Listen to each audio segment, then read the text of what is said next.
Đây là mẫu bàn phím cơ của mã AK80 shop 10 hàng nhé. Thì bạn có thể thấy này, cái thiết kế của nó rất là đẹp luôn. Có 4 màu cho bạn lựa chọn. Đó, màu đen này, xanh này, vàng và hồng. Đó, cái dòng phím cơ này sử dụng trục cơ Blue Critic nhé. Mình có thể mở cho bạn xem này. Đó. Bên mình cam kết thì dòng trục cơ này gõ rất là thích luôn nhé. Tại vì là cái dòng trục cơ này thì được trang bị rất là phổ biến trên cái dòng thị trường bàn phím cơ hiện nay. Nó rất là đẹp luôn. Từ có rất là nhiều chế độ nét, nó phải rơi tầm khoảng hơn 20 chế độ nét. Các bạn có thể dùng tổ phím này. Mình sẽ mô tả ở trên phần mô tả sản phẩm nhé.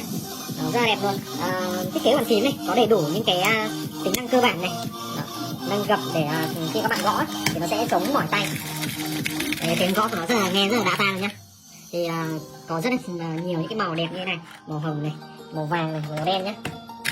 Dùng rất là thích luôn nhá. Mình sẽ tắt điện đi cho các bạn xem cái vẻ đẹp ban đêm.